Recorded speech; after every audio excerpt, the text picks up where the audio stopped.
রান্না করছি পনির দিয়ে আলু পটলের ডালনা। আলু পটল, পনিরের এক টুকরো, ক্যাপসিকাম, কাজু কিশমিশ, গরম মশলা, আদার টুকরো, কাঁচা লঙ্কা, গোলমরিচ, তেজপাতা আর সঙ্গে কিছু ধনে গুঁড়ো আর জিরে গুঁড়ো, আর লবণ তো লাগবেই। ভালো করে ধুয়ে আলু আর পটলকে খোসা ছাড়িয়ে ছোট ছোট টুকরো করে কেটে নিলাম। আলুটা যেরকম আলুর দমে কাটে ওরকম কাটলাম, আর পটলটাকে এইভাবে আড়াআড়ি টুকরো করে কেটে নিলাম। পনিরটাকেও ছোট ছোট টুকরো করে কেটে নিলাম। গ্যাসকে অন করে দিলাম, দিয়ে আমি একটা কড়া বসিয়ে দিলাম, আর এবারে একটুখানি সাদা তেল দিয়ে দিলাম, সানড্রপ। এর মধ্যে আমি সব তেলটা গরম হলে সব ফোড়নগুলো দিয়ে দেব। তেলটা গরম হয়ে গেছে, অল্প একটু লবণ দিলাম, তারপরে ফোড়নগুলো যেমন তেজপাতা, দারচিনি, ছোট এলাচ আর লবঙ্গ, আর একটা কি দুটো কাজু আর কিশমিশ, বাদবাকিগুলো গ্রাইন্ড করে দেবো, সবগুলো দেবো না। এবার এটা গরম হলে আমি পটলগুলোকে ছেড়ে দেবো। ফোড়নগুলো সব ভাজা হয়ে গেছে, আমি তাই পটলগুলোকে ছেড়ে দিলাম। অল্প একটু ভাজা করে নেব, খুব কড়া ভাজবো না, মাঝামাঝি। পটলগুলো ভাজা করতে করতে আমি আরেকটা প্যান বসিয়ে দিলাম, দিয়ে ওর মধ্যে একটু বাটার দিয়ে দিলাম।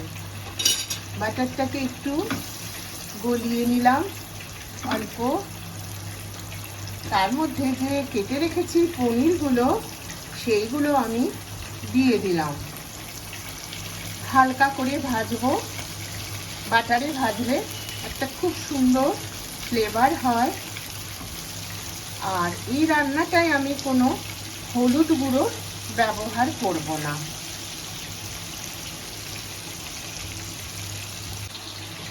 মিনিট 4-5 আমি সিমে ফ্রাই করলাম বাটারের মধ্যে। এবারে হালকা হালকা রং ধরেছে, আমি সবকটাকে নামিয়ে নেব। খুব বেশিক্ষণ ভাজবো না, তাহলে কীরকম শক্ত শক্ত হয়ে যায়। অল্প অল্প ভাজা হয়েছে, আমি এগুলো বাটিতে নামিয়ে নেব।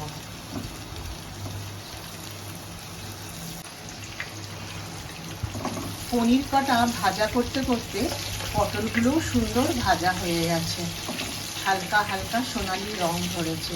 এগুলো এবারে নামিয়ে নেব। ভাজা পটলগুলো তুলে নেওয়ার পরে যে তেলটা রয়ে গেল, ওর মধ্যে আমি কেটে রাখা আলুগুলোকে ছেড়ে দেব। আলুগুলোকে কিছুটা সময় ধরে ভেজে নেব।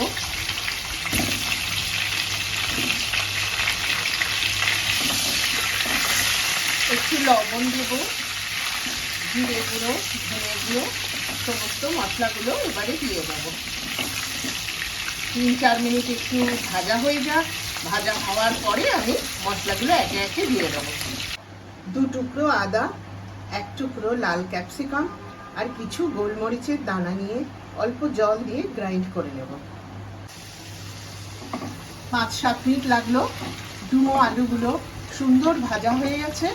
এবারে আমি মশলাগুলো একে একে দিয়ে দেবো।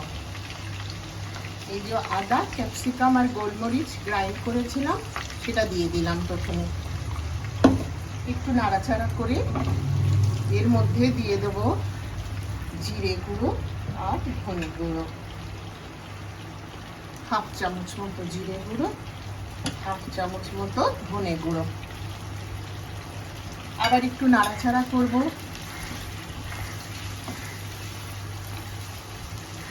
করে এর মধ্যে অল্প কিছু ক্যাপসিকাম টুকরো করে রেখেছি, সেইগুলো দিয়ে দেবো। দিয়ে আবার একটু নাড়াচাড়া করে নিয়ে আমি যে কাজু আর কিশমিশের রয়ে গেছে সে কটাকে আমি গ্রাইন্ড করে এর মধ্যে দিয়ে দেবো। কাজু কিশমিশটা গ্রাইন্ড করে নিচ্ছি। কাজু কিশমিশ বাটাটা এরপরে দিয়ে দিলাম, অল্প একটু নেড়ে নিলাম। এর উপরে ভেজে রাখা পটলের টুকরোগুলো ঢেলে দিলাম, একটু কষিয়ে নেব 2 থেকে 3 মিনিট। তারপরে গ্রাইন্ডারে যেটুকু কাজু কিশমিশ বাটা লেগে আছে সেটা জল দিয়ে ধুয়ে কড়াই দিয়ে দেবো। ফুটে উঠলে পনিরের টুকরোগুলো দিয়ে দেবো। কাঁচা লঙ্কাগুলো দিয়ে দিলাম, কাজু কিশমিশ বাটা যে জলটা এর মধ্যে দিয়ে দিলাম। এবারে সামান্য একটু লবণও দিয়ে দিলাম, কারণ অল্প যে জলটা দিয়েছি তার জন্য একটুখানি লবণ দিয়ে দিলাম। এরপরে আমি একটু ফুটতে দেব, তারপরে আবার আমি পনিরটা দিয়ে দেব। জল দেওয়ার পরে আলু পটল ফুটে গেছে। মাখনে ভেজে রাখা পনিরের টুকরোগুলো এবার আমি দিয়ে দিলাম। এইভাবে হালকা করে নেড়ে নিলাম। নেড়ে এবার আমি 2-4 মিনিটের জন্য ঢাকা দিয়ে দিলাম।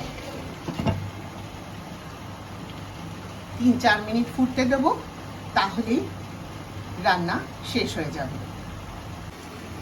5 মিনিট ফুটতে দিলাম। এবার আমি ঢাকনাটাকে সরিয়ে নিলাম। খুব সুন্দর ফুটে গেছে, একদম রান্না কমপ্লিট হয়ে গেছে। এবারে আমি বাটিতে নামিয়ে নেব।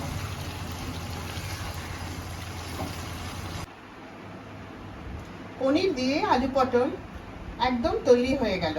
এই ডালনা থেকে এত সুন্দর একটা ফ্লেভার বেরোয়, স্বাদও ততটাই ভালো হয়। শিগগিরই আবার আসছি অন্য কোনো আরও সুস্বাদু রেসিপি নিয়ে। ততক্ষণে প্লিজ সাবস্ক্রাইব করে দিন, লাইক দিয়ে দিন, আর অনেক অনেক শেয়ার করে দিন। আমার অনেক অনেক ভালোবাসা রইল, আর নমস্কারও সঙ্গে রইল।